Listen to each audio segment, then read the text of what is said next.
네, 이용주 뉴스캐스터와 함께합니다. 어서 오세요. 안녕하세요. 자, 오늘 어떤 이슈인가요? 자, 오늘은요. 세계 지도자 각계 전문가들이 모인 세계 경제 포럼에서 인공지능보다 기후 변화를 올해 인류의 최대 위협으로 꼽은 것으로 나타났다는 이슈입니다. 요즘 날씨 보면 당연히 이렇게 갈 것 같은데. 그렇죠. 예, 체감을 하고 있습니다. 자, 응답자의 3분의 2가 이 날씨를 위협 요인으로 꼽았는데요.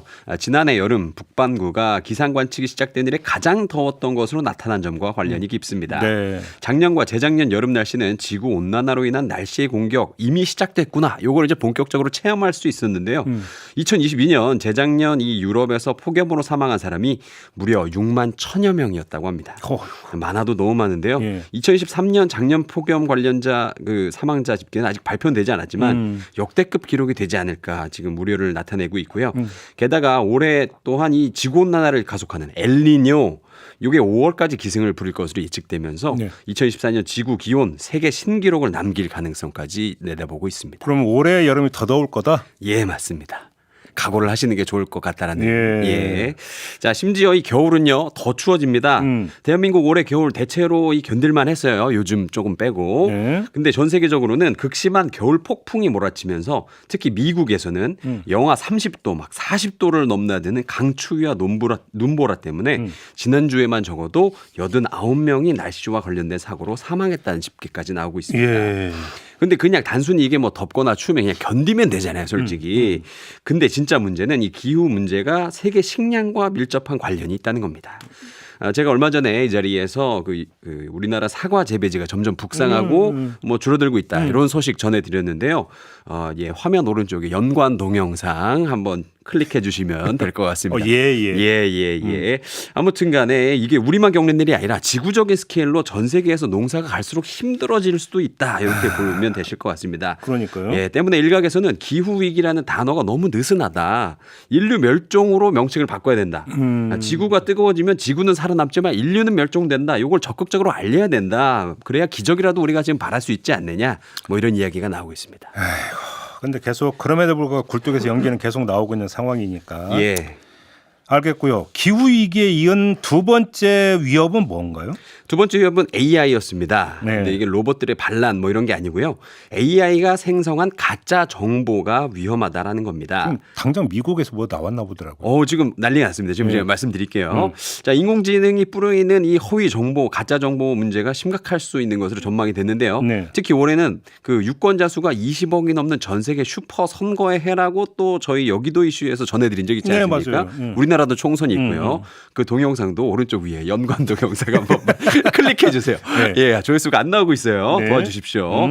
자, 그래서 인공지능이 조작한 이미지, 영상, 가짜 기사들이 심각한 영향들을 이 선거에 미칠 수 있을 거다. 이런 걱정이 굉장히 큰 상황입니다. 네. 최근에 세계에서 가장 유명한 인공지능 챗 GPT를 만든 오픈 AI라는 회사가 미국 민주당 대선 경선 후보인 딘 필립스 연방 하원의원의 선거 운동을 위한 AI 챗봇 개발을 중단시켰다고 보도를 했는데요. 네. 쉽게 말하자면 미국에서는 AI 윤석열입니다.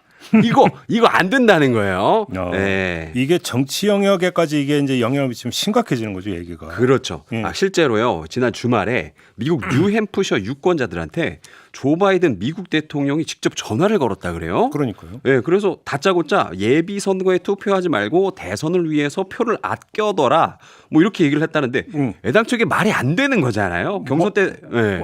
표를 어떻게 아껴둬요? 그러니까 경선 때 투표했다고 대선 때 투표 못 하나 이게 말이 안 되는 건데 심지어 바이든 대통령은 이번에 뉴햄프셔 경선에 아예 후보 등록을 하지도 않았다 그래요. 그래서 알고 보니까 이 전화 통화 속 목소리는 인공지능으로 생성된 가짜 바이든 목소리였다. 그러니까 네, 이렇게 밝혀졌습니다. 그래서 가짜 바이든은 여기 있는데.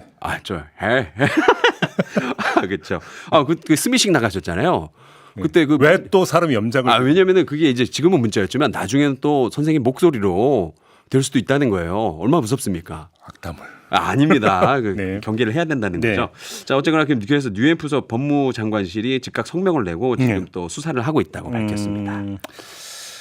그리고 또 나머지는 뭐가 있는 거예요? 나머지는요. 3위는 사회 정치적 대립, 4위는 생계비 위기가 각각 차지했고요. 네. 5위는 사이버 공격이었는데 이와 관련해서는 이 북한이 또 거론이 됐습니다. 네. 미 국방부가 발표한 2023년 사이버 전략 보고서에 따르면 북한이 2022년에 전 세계에서 훔친 가상화폐의 규모가 17억 달러.